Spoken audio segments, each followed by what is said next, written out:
The Thursday night family dinner at my parents' apartment had become a monthly ritual I'd grown to dread. Not because of the food. Mom always made excellent lasagna. But because these gatherings had evolved into what my brother Marcus called intervention sessions about my life choices. "Sarah, we need to talk about your living situation," Mom began, setting down her wine glass with that particular expression she reserved for disappointing news. "Your father and I have been discussing it and we're concerned." I cut another piece of lasagna, keeping my expression neutral. "My living situation is fine, Mom." "Fine." Marcus leaned back in his chair, his expensive suit jacket hanging perfectly on the chair behind him. At 32 he'd made junior partner at his law firm and never let anyone forget it. "You're 30 years old and living in some studio apartment in God knows where. That's not fine, that's failure." His wife Jennifer nodded sympathetically, her diamond bracelet catching the light. "We just want what's best for you, Sarah. Marcus and I live in this beautiful building, your parents live here too. It's a community of successful people." "This building has standards," Dad added, gesturing around their spacious 3-bedroom apartment. "The board vets everyone carefully.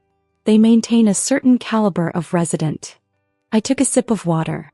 "I'm aware. Are you though?" Marcus pressed.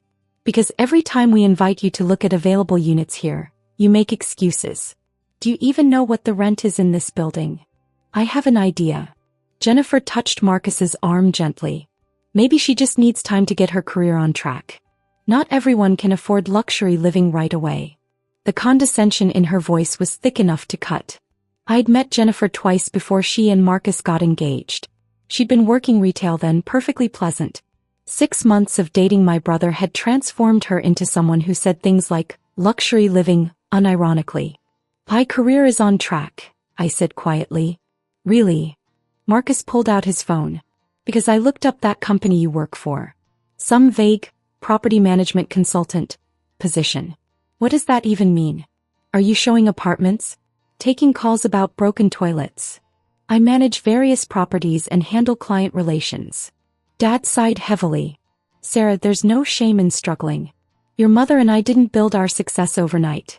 But you need to be realistic about your limitations." "My limitations?" "Your income bracket," Mom clarified as if that was somehow better. "This building requires proof of income at least 3 times the monthly rent.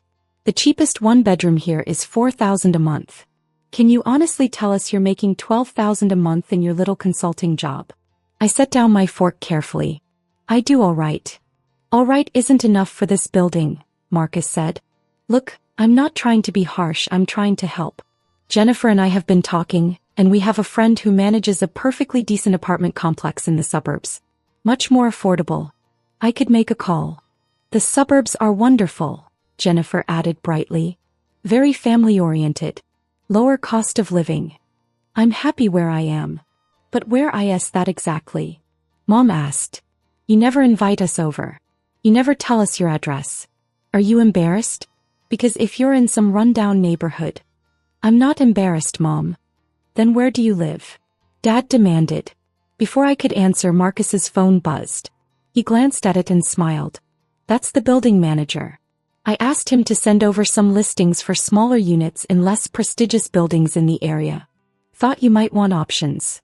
He turned his phone to show me a series of apartment listings, all in buildings that looked like they'd seen better days 30 years ago.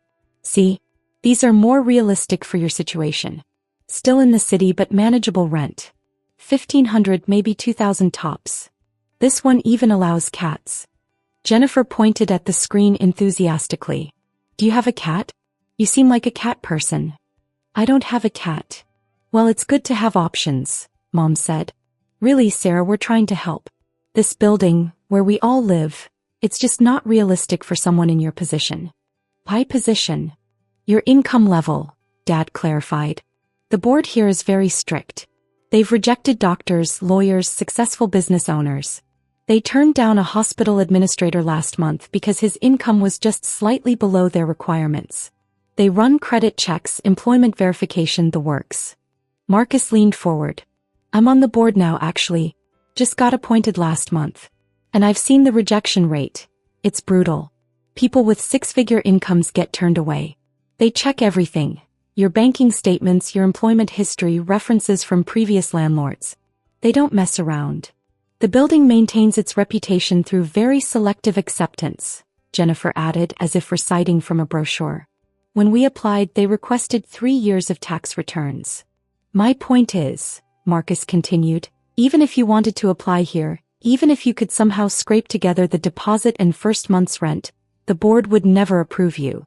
It's not personal, it's just facts. I checked my phone.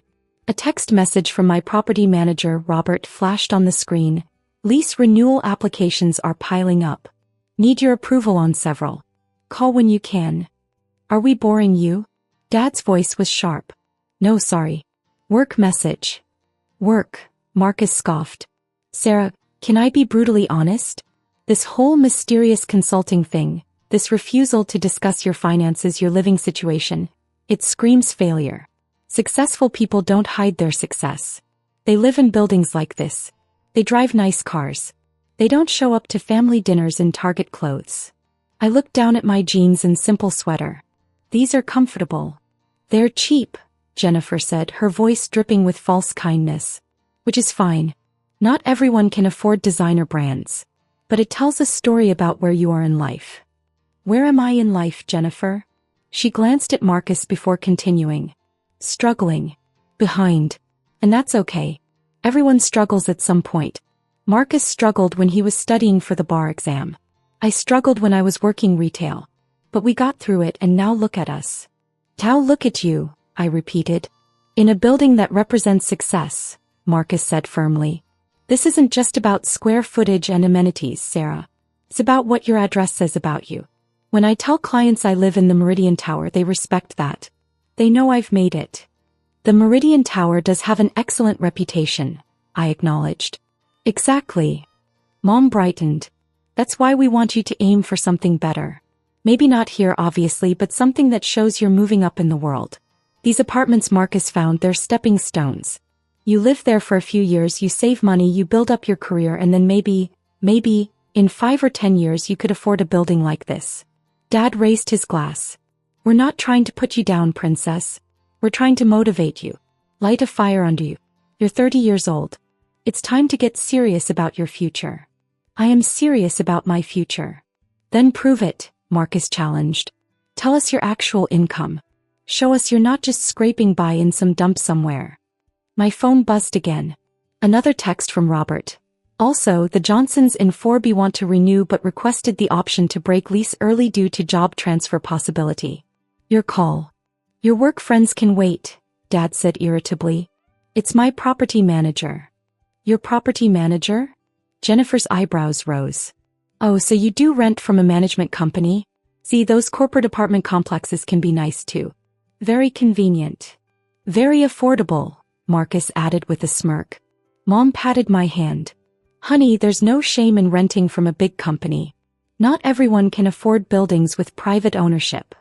Speaking of which, Dad said, the owners of this building just reinvested in the lobby renovation. Have you seen it? Beautiful Italian marble. Cost over $200,000. The owners here really care about maintaining value, Marcus said. That's what separates luxury buildings from regular apartments. The owners have standards. I took another sip of water. Sarah, are you even listening? Mom's voice rose slightly. We're trying to have a serious conversation about your future and you're playing on your phone. I'm listening. Then respond. Dad's patience was wearing thin. Tell us you understand that you need to make changes. Tell us you'll look at those apartment listings Marcus found. Tell us you're ready to stop being the family disappointment. The family disappointment. That came out wrong, Mom said quickly. What your father means is... I know what he means. Marcus stood up, walking to the window that overlooked the city. Look at this view. 23rd floor. You can see everything. The park, the skyline, the river. This is what success looks like, Sarah. Not whatever studio apartment you're hiding in. I'm not hiding. Then where do you live? Jennifer asked again. It's a simple question. Before I could answer, Marcus's phone rang. He glanced at the screen and smiled. It's Richard, the building manager. Probably about those listings. He answered on speaker. Richard, did you send over those apartment options for my sister? Marcus, hi. Richard's voice sounded strained.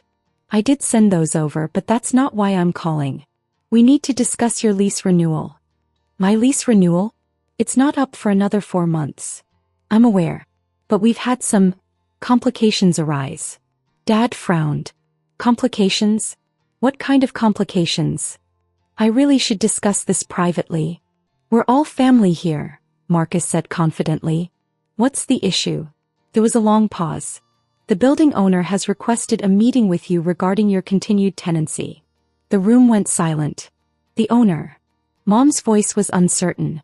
We've been here for 3 years. Why would the owner want to meet with us? And with me. Marcus added. I'm on the board. I've been a model tenant. It's not about your behavior as a tenant, Richard said carefully. It's about other matters. The owner specifically requested this meeting happen tomorrow morning. 9 a.m. in my office. This is ridiculous, Dad snapped. We've never even met the owner. The building is managed through your company. What could the owner possibly want with us? I'm not at liberty to discuss the details over the phone. Marcus's confidence faltered slightly. Richard, we're friends. You approved my board appointment. What's going on? I'll see you tomorrow at 9, Richard said firmly and ended the call. The silence that followed was thick with confusion. That was strange, Jennifer said finally. Very strange, Mom agreed, looking at Dad with concern. Do you think there's a problem with the building? Some kind of financial issue? The building is extremely well managed, Marcus said, but his voice lacked its usual certainty. I'm on the board. I would know if there were problems. Unless they're keeping things from the board, Dad suggested. My phone buzzed again. A call this time from Robert. I stood up. Excuse me, I need to take this. Sarah, we're in the middle of a family crisis. Mom started. I'll just be a minute. I stepped out onto the balcony and answered. Robert, hi. Sorry to bother you during family dinner, but we have a situation that needs your immediate attention. What situation? Your family's lease renewals. Your brother just called me asking about apartment listings for you, and now there's this meeting request for tomorrow. I think we need to discuss how you want to handle this. Handle what exactly? The fact that they don't know you own the building. I looked back through the glass doors at my family, gathered around the table, their faces etched with worry about their mysterious meeting tomorrow. I'll handle it, I said quietly. Are you sure? Because this could get complicated. Your brother is on the tenant board. Your parents have been here for 3 years. If they find out you've been their landlord this entire time, they're about to find out tomorrow at 9 a.m. Do you want me to prepare anything? Documents? Lease terms? Just have their files ready. All of them.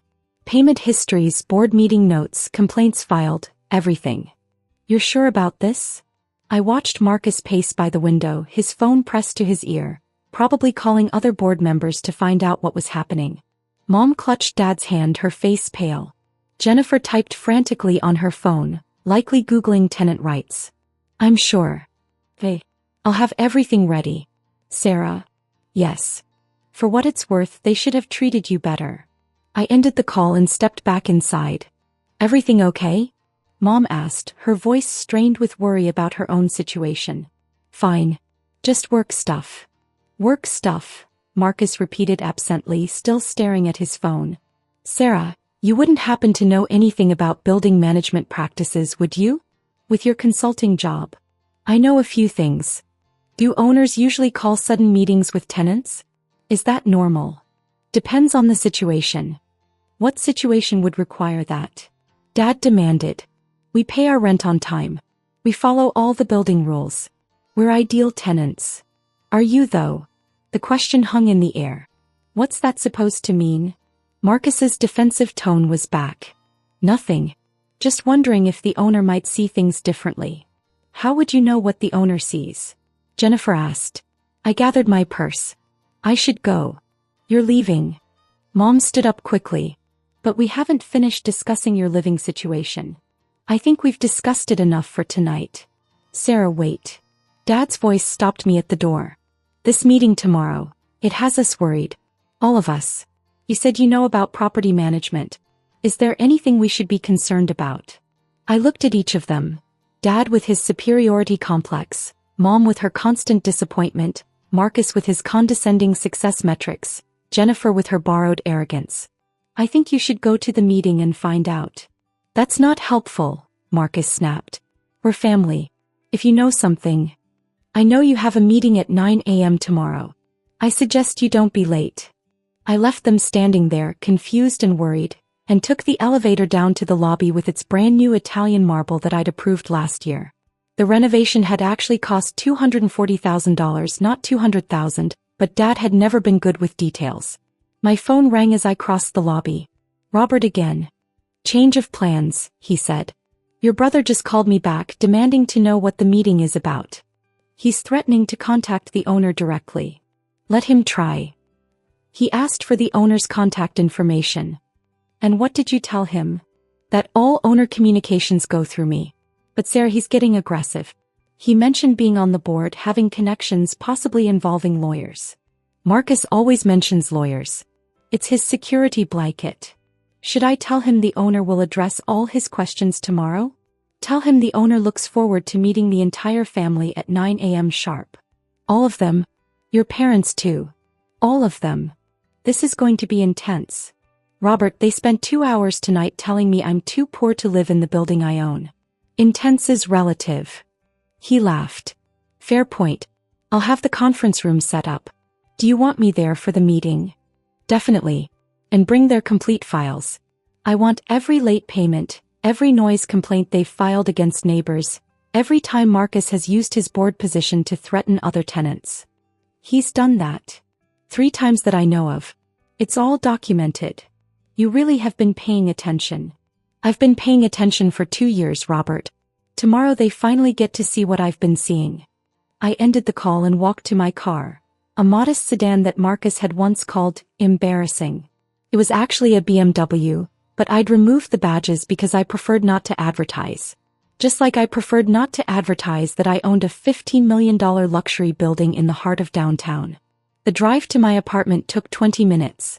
Not a studio despite my family's assumptions. A 3-bedroom penthouse on the opposite side of the city, in a building I'd purchased as my first investment property at 26.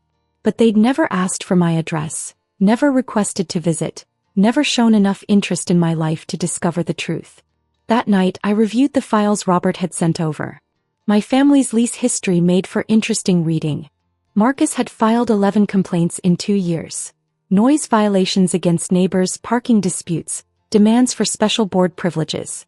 He'd used his board position to try to override building policies 4 times, claiming special circumstances that always happened to benefit him personally. Mom and Dad had been late on rent 3 times, always with elaborate excuses. They'd also requested special accommodation for their annual 2-month vacation property in Florida, wanting to sublease their apartment during that time despite it being explicitly forbidden in their lease terms. Jennifer had tried to run an online boutique from their apartment, using the lobby for photo shoots without permission, until another tenant complained. The irony wasn't lost on me. They'd spent the evening questioning my financial stability while living in a building they could barely afford, breaking rules they thought didn't apply to them, assuming their status as my family somehow elevated their importance. Tomorrow would be educational.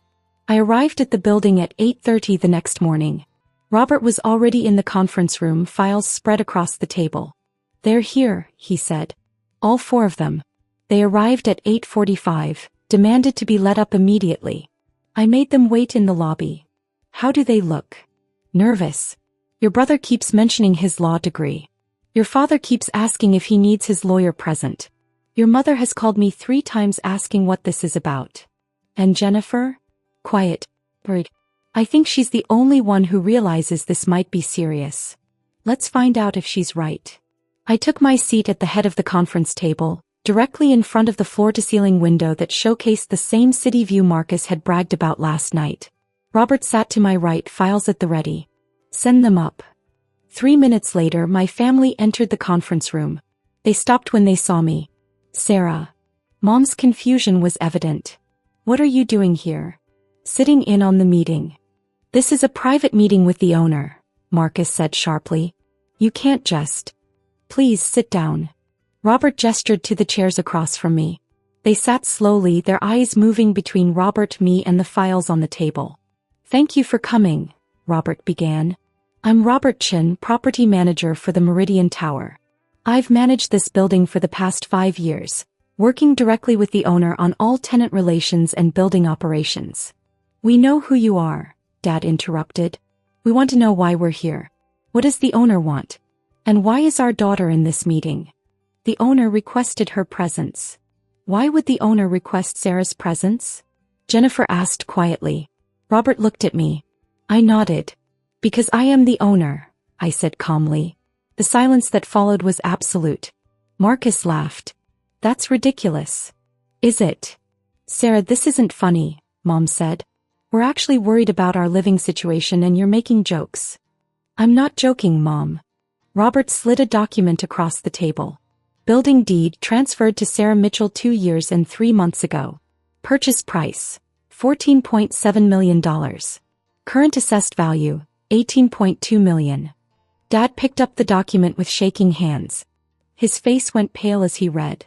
"This is impossible," Marcus said, but his voice had lost its certainty. "Sarah doesn't have $15 million. She doesn't have $15,000. He's broke. She's a failure. She's your landlord," Robert interrupted.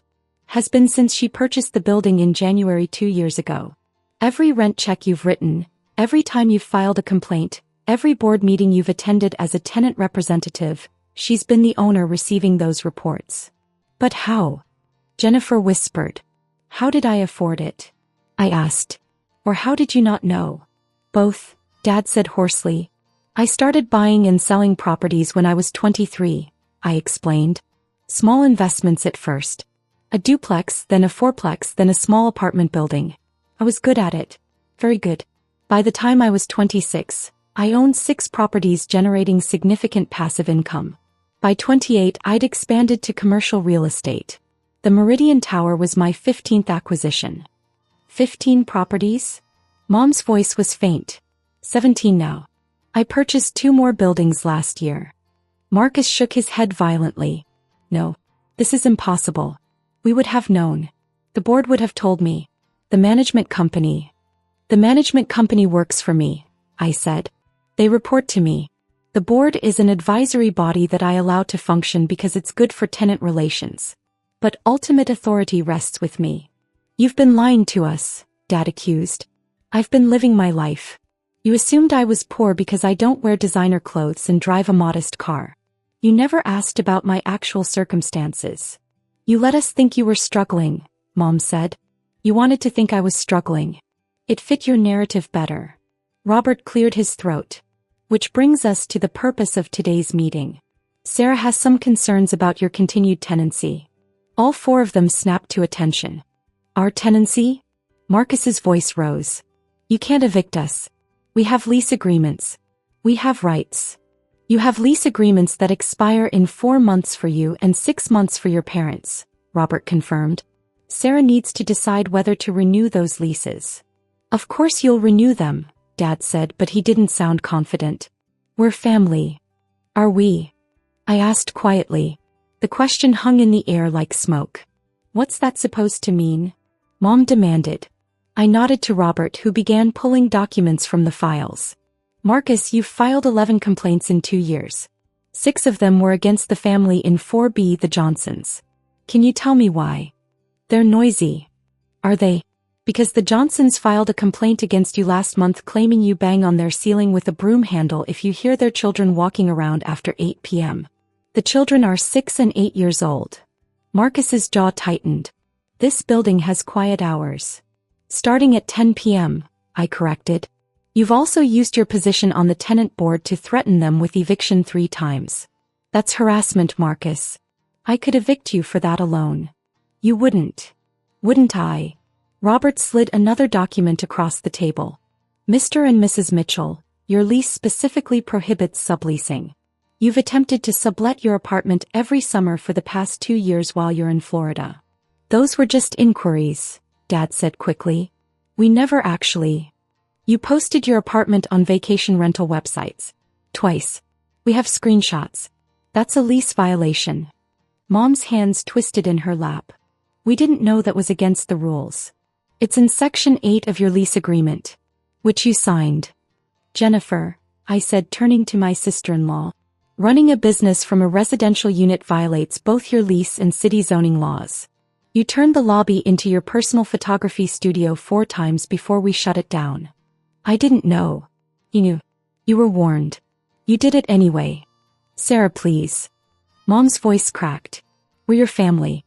Surely this doesn't matter. These are minor issues. Minor issues? I met her gaze. Last night you told me I was too poor for this building. You suggested Section 8 housing.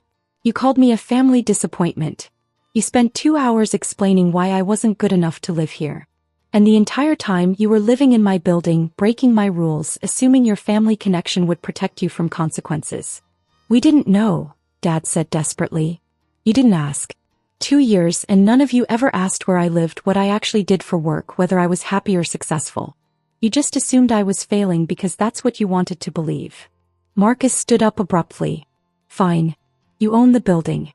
Congratulations. You've made your point. Can we go now? Sit down. Something in my voice made him sit. We're not done discussing your lease renewals. You have to renew them, Jennifer said, tears in her eyes. We can't afford to move. The security deposits alone. Should have thought of that before spending last night mocking my Target clothes and suggesting I wasn't good enough for this building. Sarah, honey, we didn't mean it like that, Mom pleaded.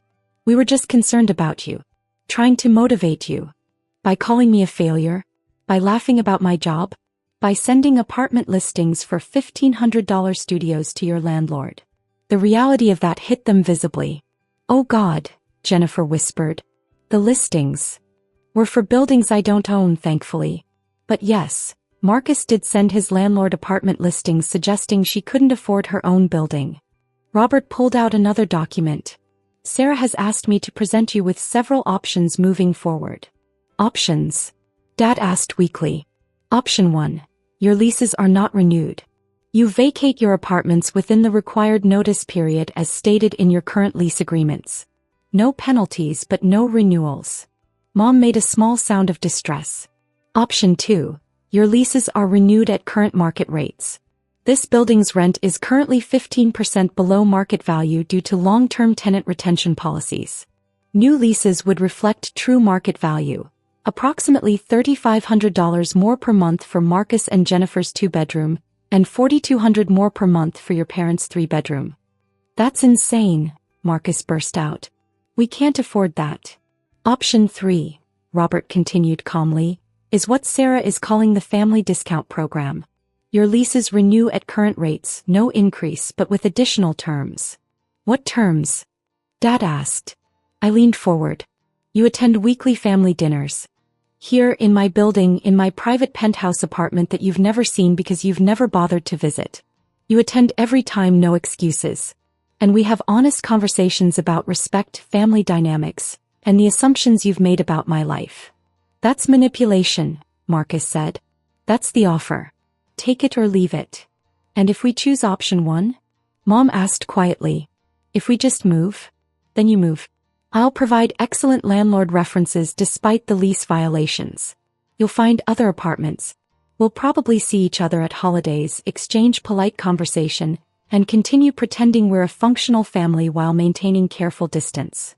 Or, Robert added, you could accept option 3, pay the same rent you're paying now, and maybe actually get to know the daughter and sister you've been dismissing as a failure for the past decade. The room fell silent except for the sound of traffic from the street below. How long do we have to decide? Dad finally asked. The rest of today. I need answers by 5 p.m. That's not enough time. It's more than enough time to decide whether you want to know your daughter or not. I stood up, gathering my things. Robert will be available by phone if you have questions. The files in front of you detail all the lease violations we've documented. I suggest you read them carefully before making your decision. Sarah, wait. Mom stood too, her face streaked with tears. I'm sorry. We're all sorry. We treated you terribly. We made horrible assumptions. We were cruel. Please, can't we just talk about this at dinner next week? If you choose option 3. She nodded, unable to speak. Then I'll see you next week. Assuming you choose to stay. I walked to the door then paused. By the way, Marcus, you're no longer on the tenant board. I'm dissolving that position effective immediately. The board has become a way for certain tenants to leverage power they don't actually have. We'll be restructuring the entire system. You can't do that. I'm the owner. I can do whatever I want. I left them sitting there, facing the reality that their family disappointment was actually their landlord, their employer in a sense, and the person they'd underestimated for years. My phone rang as I reached the lobby. Robert. They're still in the conference room, he said. Your brother is pacing. Your father is reading the lease violations. Your mother is crying. Jennifer is just staring at the wall. Let me know what they decide. Sarah? For what it's worth, I think you handled that perfectly. Thanks, Robert. Also, the Johnsons in 4B heard what happened. They want to send you a fruit basket. I smiled. Tell them a thank you card is fine. I spent the rest of the day handling other properties, returning calls, reviewing investment opportunities. At 4:30 my phone rang. It's Robert. They've made their decision. And they chose option 3. All of them. They want to stay, want the family dinners, want to try to fix this. Did Marcus look like he was being held at gunpoint? Robert laughed. A little. But Jennifer was crying again, this time apologizing. Your mother kept saying she wants to know the real you. Your father asked if he could see your other properties sometime, said he might want to learn about real estate investment. He wants investment advice from his disappointing daughter? Seems like it. Should I draft the new lease agreements? Yes. Standard terms, current rates, with an addendum about the family dinner requirement. Make it official. Done. When's the first dinner? Next Sunday. 6 p.m. Tell them the dress code is casual. Target clothes are welcome. You're enjoying this. A little, I admitted. Is that wrong? After what they put you through last night. Not even a little bit. I ended the call and looked out at my city view from my penthouse, in my building, living my life that everyone had assumed was a failure. My phone buzzed with a text from Mom. Thank you for giving us another chance. We don't deserve it. Love you. Another from Dad. You've built something incredible. I'm sorry it took me so long to see it. Jennifer, I'm so sorry, Sarah. For everything. See you Sunday. And finally, Marcus, I was wrong. About everything. I'm sorry. Please let me make this right. I didn't respond immediately. They could wait. They'd made me wait for years to see my worth. They could wait a few hours to hear back from their landlord. Instead, I texted Robert. Add one more term to the lease addendum. Family dinners will rotate to include visits to my other properties. Time they see the full scope of what they missed. His response was immediate. You're going to show them all 17 properties? Eventually. Starting with the commercial building downtown. The one where Marcus's law firm rents office space. Wait. Marcus's firm. Rents from me. Has for 18 months. I'm their landlord there too. Does he know? He's about to find out at Sunday dinner. This is the gift that keeps on giving. Robert. Yes. Thank you for helping me handle this. I know it was complicated. Are you kidding? Best work day I've had in years. Same time next week for the follow-up. Same time next week. I set down my phone and smiled. Tomorrow they'd realize I own 17 properties. Next week they'd learn about the commercial real estate portfolio. Eventually, they'd discover that the family disappointment had built an empire while they were busy judging her Target clothes. But tonight I was just going to enjoy the silence of my penthouse, in my building, in my life that I'd built one property at a time while everyone assumed I was failing. Turned out the only thing I'd been failing at was caring what they thought. And I just stopped failing at that too.